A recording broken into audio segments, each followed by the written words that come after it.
अस्सलाम फ्रेंड्स, कैसे हैं आप सब लोग। मैं आ गई हूँ आपके सामने नया रिएक्शन वीडियो लेकर, जिसका टाइटल है इजरायली सेना की ताकत खत्म। नेतन्याहू ने जर्मनी से कहा सेना भेजो, अफ्रीका के मुकदमे से इजराइल फंसा।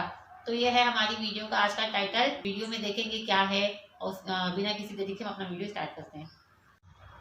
दोस्तों, साउथ अफ्रीका ने इंटरनेशनल कोर्ट ऑफ जस्टिस में इजराइल के ख़िलाफ़ जो मुकदमा दर्ज कराया है, इस मुकदमे की चर्चा अब पूरी दुनिया में शुरू हो चुकी है। सिर्फ 2 दिन का टाइम बचा है। 11 तारीख को इस मुकदमे पर सुनवाई होनी है।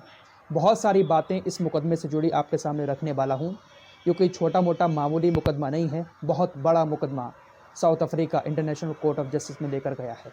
इंटरनेशनल क्रिमिनल कोर्ट में भी कुछ मुकदमे दर्ज हुए थे, तुर्की वगैरह ने कराए थे, लेकिन इतना दम उन मुकदमों में नहीं था। साउथ अफ्रीका ये जो मुकदमा लेकर गया है, बड़े बड़े वकीलों की तरफ से, दुनिया भर के बड़े बड़े एक्सपर्ट्स की तरफ से बहुत सारी राय आ रही है।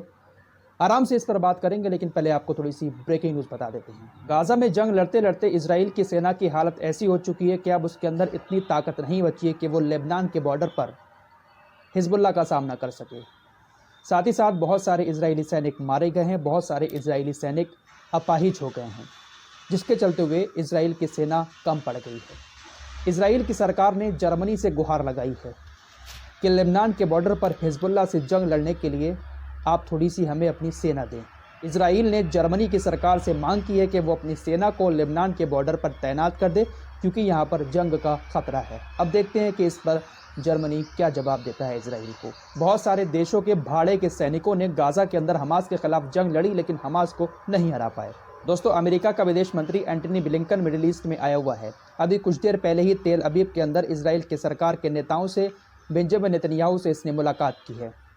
इस मुलाकात के बाद जो इसका एक रक्षा मंत्री है, राष्ट्रीय रक्षा मंत्री, इसने कहा कि ये वक्त हमास से सीधे बात करने का नहीं है, बल्कि हमास के साथ एक लंबे डंडे का इस्तेमाल करने का वक्त है, बातचीत करने का वक्त नहीं है। इस्तेमाल तो कर रहे हो, डंडे का भी कर रहे हो, बड़े बड़े गोला बारूदों का भी कर रहे हो, दुनिया के तमाम बड़े बड़ी शक्तियों के गोला बारूद हमास के ऊपर बरसा दिए हैं, लेकिन क्या मिला है? बाबा जी का ठुल्लू। अमेरिका के अंदर जो बाइडन के खिलाफ लगातार विरोध प्रदर्शन बढ़ते जा रहे हैं। अमेरिका के राष्ट्रपति जो बाइडन इस वक्त इजराइल को लेकर जो नीति अपना रहे हैं, उस नीति से उनके खुद के अधिकारी भी नाखुश हैं। एक अधिकारी तो बहुत पहले ही अपने आप को जो बाइडन के प्रशासन से अलग कर चुके हैं। एक बार फिर खबर आ रही है कि एक और अधिकारी ने इस्तीफा दे दिया है। जो बाइडन जिस तरह से गाज़ा के नरसंहार में इजराइल का साथ दे रहे हैं, उनके खुद के प्रशासनिक अधिकारियों को ये नीति पसंद नहीं आ रही है, इसके चलते हुए वो इस्तीफा दे रहे हैं। दोस्तों, परसों मैंने आपको ये खबर दी थी कि ये जो सीनियर पत्रकार हैं अल जजीरा की, इनके बेटे को भी एयर स्ट्राइक करके गाज़ा के अंदर इजराइल ने मार दिया। अब इसके बाद इजराइल की आलोचना शुरू हो गई थी कि इजराइल गाज़ा के अंदर पत्रकारों को भी मार रहा है।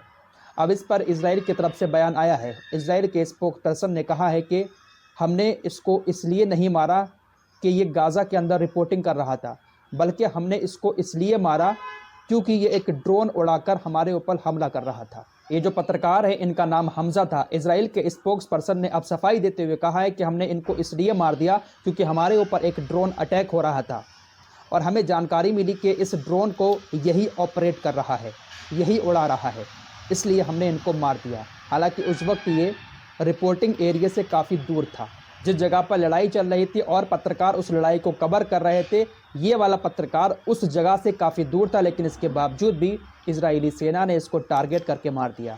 जब मैंने आपको खबर बताई थी, और जो एक्चुअल बात है वो ये है कि ये अपनी कार से जा रहे थे, ऊपर से इजराइल ने अटैक किया और इनकी कार में ही इनको मार दिया। लेकिन अब क्या दिखा रहा है दुनिया को कि ये ऑपरेट कर रहा था, ड्रोन हमारे ऊपर अटैक कर रहा था, इसलिए हमने इसको मार दिया। जर्मनी और मिस्र ने इस बात पर सहमति जताई है कि गाज़ा और वेस्ट बैंक फ़िलिस्तीनियों का है, लिहाजा 20 लाख फ़िलिस्तीनी दक्षिणी गाज़ा में इस तरह फंसे नहीं रह सकते। उनको खाना, पानी, घर और जीवन जीने की सारी सुविधाएं मुहैया कराई जाएं। इजराइल जिस तरह से गाज़ा और वेस्ट बैंक के लोगों को भगा रहा है, उनके ऊपर जुल्म कर रहा है, मानो जैसे पूरा फ़िलिस्तीन इजराइल का हो। गाज़ा और वेस्ट बैंक फ़िलिस्तीनियों का ही है और सारी सुख सुविधाएं इनको यहाँ पर मिलनी चाहिए। स्पेन के प्रधानमंत्री का भी बयान आया है। इन्होंने कहा है कि हम एक आज़ाद फ़िलिस्तीनी राज्य चाहते हैं। ये स्पेन वही है जिसको हुतीज़ के खिलाफ अमेरिका अपने गठबंधन में शामिल करना चाहता था। स्पेन ही ऐसा पहला देश था जिसने गठबंधन से बाहर आने का फैसला लिया था, जिसके बाद सारे देश एक एक करके बाहर आने लगे थे। तो स्पेन ने साफ कह दिया है कि हम फ़िलिस्तीनी राज्य को आज़ाद देखना चाहते हैं। आपकी स्क्रीन पर इजराइल के गोलानी ब्रिगेड के 12वीं बटालियन का एक कमांडर है, जो अभी कुछ दिन पहले याह्या सिनवार के घर में घुसा था। और याह्या सिनवार जिस कुर्सी पर बैठकर फ़ोटो खिंचवाते हैं, उसी कुर्सी पर बैठकर इसने फ़ोटो खिंचवाया था और सीना चौड़ा करके ये दिखा रहा था कि देखिए हम याह्या सिनवार के घर में घुस गए। लेकिन अब खबर आ रही है कि खान यूनिस में ये मारा गया। आइए अब साउथ अफ्रीका के केस की बात कर लेते हैं। दोस्तों, आपकी स्क्रीन पर ये जो शख्स नज़र आ रहे हैं, इनका नाम है फ्रांसिस बॉयल। ये काफ़ी एक अनुभवी वकील हैं और ये इंटरनेशनल कोर्ट ऑफ जस्टिस में पहले कई सारे केस जीत चुके हैं। इन्होंने कहा है कि इंटरनेशनल कोर्ट ऑफ जस्टिस में साउथ अफ्रीका ये केस ज़रूर जीतेगा। साउथ अफ्रीका ने इजराइल के खिलाफ जिस तरह की फ़ाइल तैयार की है, मैं अपने पर्सनल एक्सपीरियंस से कह सकता हूं कि इंटरनेशनल कोर्ट ऑफ जस्टिस में साउथ अफ्रीका ये केस ज़रूर जीतेगा। साथ ही साथ उन नेताओं को भी तलब किया जाएगा, उन देशों को भी तलब किया जाएगा, उनके ऊपर कुछ प्रतिबंध भी लगाए जाएंगे जिन देशों ने इस कत्लेआम में इजराइल की मदद की है। अगर इंटरनेशनल कोर्ट ऑफ जस्टिस में इजराइल के ऊपर नरसंहार का आरोप साबित हो जाता है तो कई सारे नेता निलंबित हो सकते हैं, सस्पेंड हो सकते हैं और कई सारे नेताओं के ऊपर प्रतिबंध भी इंटरनेशनल कोर्ट ऑफ जस्टिस लगा सकता है। तो देखते हैं कि 11 तारीख को क्या रहता है। दोस्तों, इंटरनेशनल कोर्ट ऑफ जस्टिस में अमेरिका अपनी उंगली करता है, यहाँ पर भी अमेरिका की पकड़ है।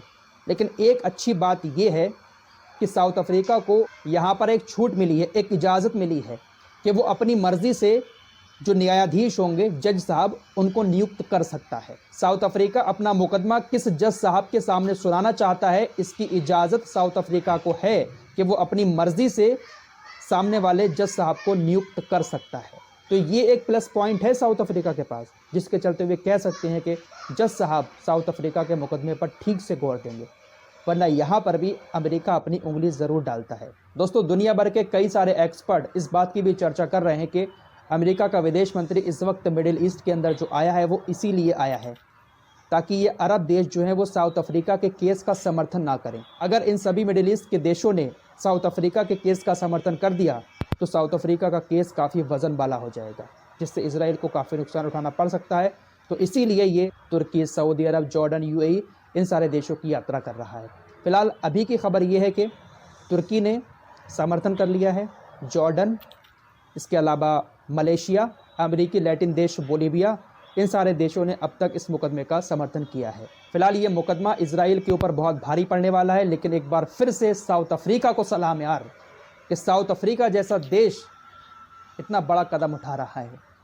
ये कदम तो तुर्की, सऊदी अरब, इन जैसे देशों को उठाने चाहिए थे, लेकिन भाई सब खामोशी के साथ तमाशा देख रहे हैं। फिलहाल अभी भी सारे इस्लामिक देश इस मुकदमे के समर्थन में नहीं आए हैं। देखते हैं कि 11 तारीख को क्या रहता है। फिलहाल इस रिपोर्ट में इतना ही, मिलते हैं कुछ और खबरों के साथ, तब तक के लिए अपना ख्याल रखिए। तो फ्रेंड्स, ये था हमारा आज का रिएक्शन वीडियो। आपको ये वीडियो कैसा लगा हमें कमेंट बॉक्स में ज़रूर बताइए। हमारे चैनल को सब्सक्राइब कीजिए, वीडियो को लाइक कीजिए, शेयर कीजिए। और ये वीडियो जो है मेरा सफल चैनल से लिया गया है। ओरिजिनल वीडियो का लिंक डिस्क्रिप्शन बॉक्स में दिया गया है। आप डिस्क्रिप्शन बॉक्स में जाकर उनके चैनल को विजिट कीजिए और उनके चैनल को भी सब्सक्राइब कीजिए और हमारे चैनल को भी सब्सक्राइब कीजिए। अल्लाह हाफिज़।